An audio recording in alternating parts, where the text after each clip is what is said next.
Once upon a time, two men in a pub were arguing about a glass of spirits. It was a common beer hall philosophers debate, not taste great, less filling, but close. One insisted a glass was half full.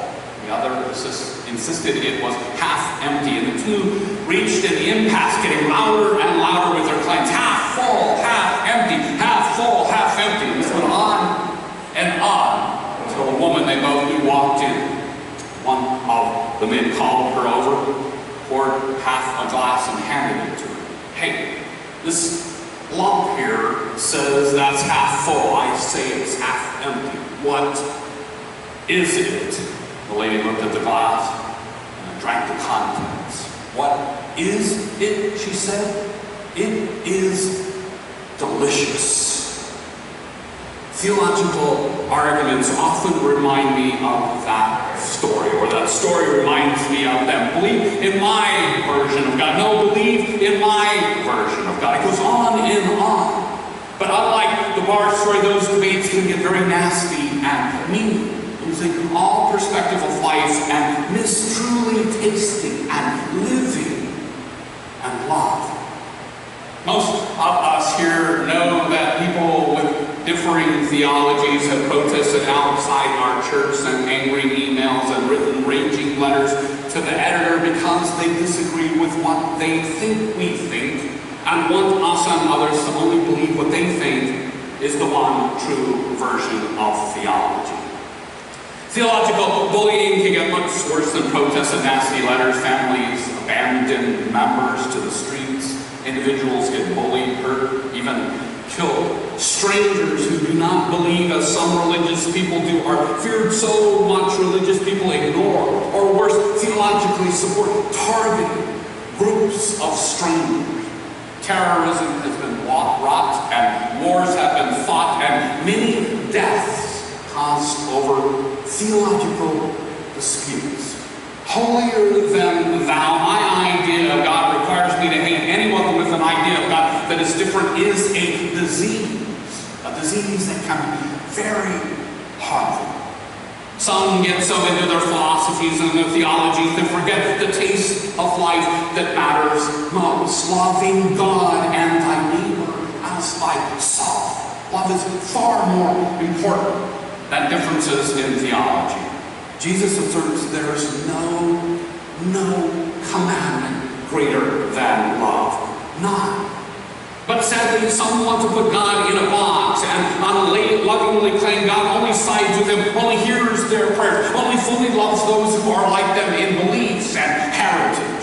And this often leaves understanding God to reject other faiths, immigrants, and even resident aliens for religious reasons.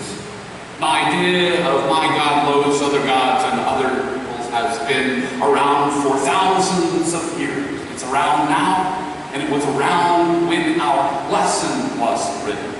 Today's lectionary text from the Old Testament was likely mostly written around the time of the Babylonian exile, a time when God's people were hauled off to a foreign land, a time when it would have been easy to hate on the foreigner and claim God hates on them too. But that's not what happens in the verses we heard Tom read so well. Those verses are excerpts from Solomon's famed prayer in 1 Kings. The prayer in its entirety is actually the longest prayer in the Hebrew Scriptures. It's more than twice as long as what you've heard. Many of us may recall King Solomon and remember that his father was King David. We might even remember that among the things that King David did was to reclaim the Ark of the Covenant and move it to Jerusalem. And once David got the Ark to Jerusalem, he'd take it with him in battle, but otherwise kept it in a special tent called the Tabernacle. King David's plan was to one day build a grand and permanent house for the Ark, a temple. David, however, did not fulfill that plan. And after David died, his son and successor, King Solomon, carried on the quest to build a temple to house the Ark of the Covenant. Solomon, as most of us know, succeeded, and he built a glorious temple. And the prayer in 1 Kings 8 is prayed at what we might call the opening ceremony of of the temple. But first we catch a glimpse of the ceremony. The Ark of the Covenant is brought into the building and it's set in a special place called the Most Holy Place. Some of us learned it to be the Holies of Holies. A cloud then rolls into the building and fills the temple in such a dense way that the text tells us the priest could not stand to minister because of the cloud. For the glory of the Lord filled the house of the Lord. This signaled that Yahweh, God's presence, arrived in the temple to reside and to completely permeate the space. The point being, there was to be no doubt whatsoever that God can be found in the temple. If you go there, you will find God in all parts of the temple. As the Feasting on the Word commentary puts it, the temple is to be the dwelling place of the name of God and a focus for the knowledge and worship of God.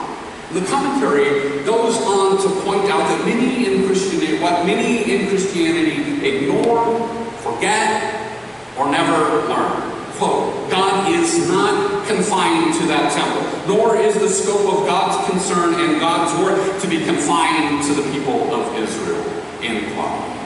So, see, why we have the right to believe that God is in this worship space and soaks this building through and through, we must not forget that God's presence is not and cannot be confined to this space or any other place. Just as importantly, God's work and love is not and cannot be confined to those of the Jewish and Christian faith. The first part of our reading is about the physical presence of God being not just ethereal like a cloud, but in heaven and on earth below. God's not captive in the temple or by the people of Israel.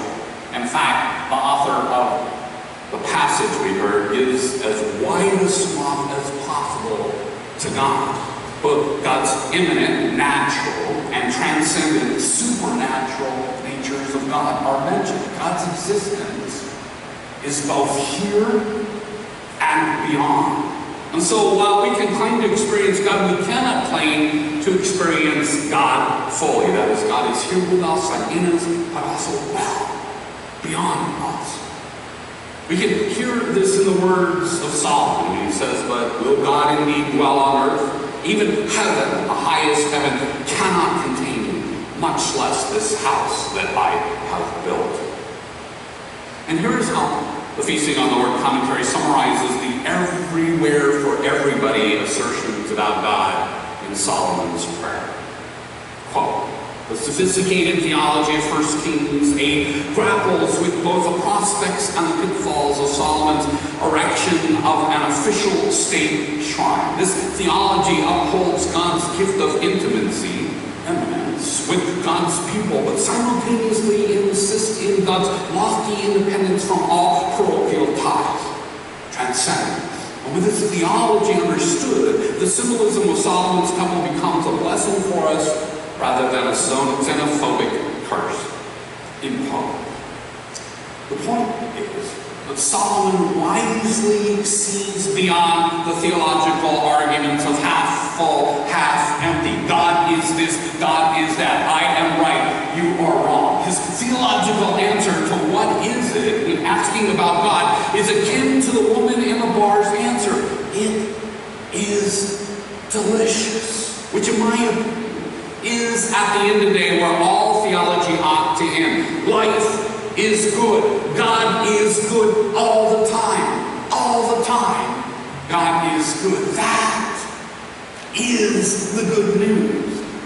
And we must be a part of the goodness and the good news. And so Solomon also wisely prays what we should all pray. What God wants him to do. What later Jesus and Paul teach Christians to do. Solomon prays for what modern theologians call radical hospitality. He prays for it in the temple. Quite remarkably, Solomon prays that not only foreigners be welcomed into the temple, but that God answers their prayers too. The king prayed, when a foreigner who's not of your people Israel comes from a distant land because of your name, for they shall hear of your great name, your mighty hand, and your outstretched arm. When a foreigner comes and prays toward this house, then hear in heaven your dwelling place, and do according to all that the foreigner calls to you, so that all the peoples of the earth may know your name and fear you, as do your people Israel, and so that they may know that your name has been invoked on this house that I have built. But it's no less than a national prayer by a national leader pleading at the very least for tolerance in worship, for inclusiveness in worship, and for an honoring of strangers. And we may disagree with the wisdom of that, but this is a biblical model for prayer for rulers of nations and for nations by the person considered by many to be the wisest leader of a nation in the Bible. Moreover, it is the model for all houses of worship and followers of Yahweh God, the Judeo-Christian tradition. Indeed, it can be heard as no less than a solid theological claim of God embracing all humanity, where God is not the only concept that cannot be boxed in and bound by humans, but the concept of who we pray for and whose prayers we want answered also leads to know no bounds. It's such radical hospitality that the temple is open to everyone, and everyone's prayers there were pled by no less than King Solomon himself on opening day to be answered. That's amazing.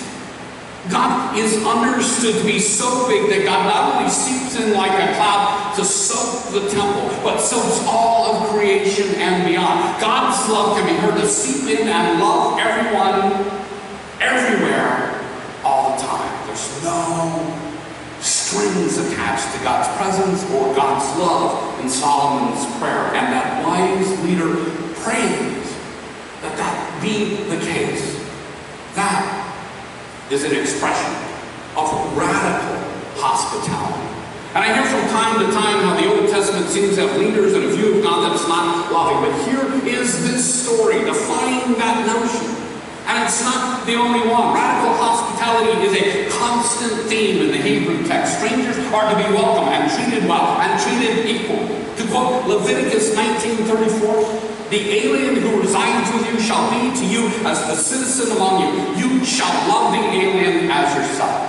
And the most famous words of Jesus about love actually come directly from the Old Testament. You shall love your neighbor as yourself is also from Leviticus 19.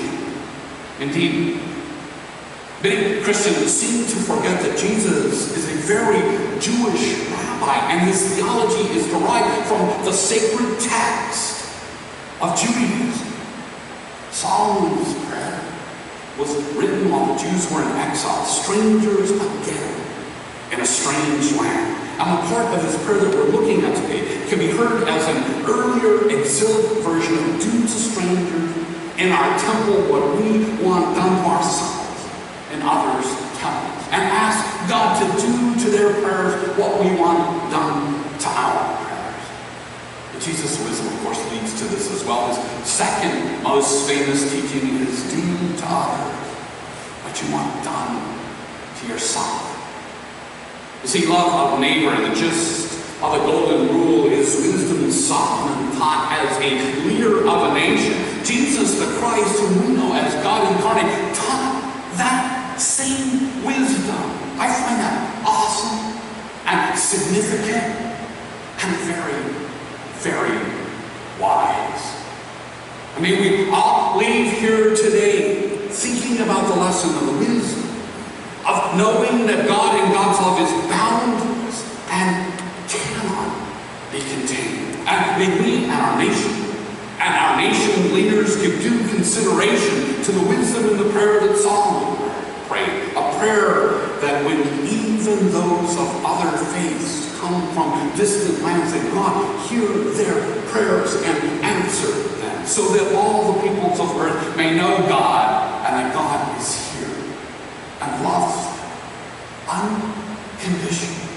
And as individuals and as church, may everyone know we are Christians by our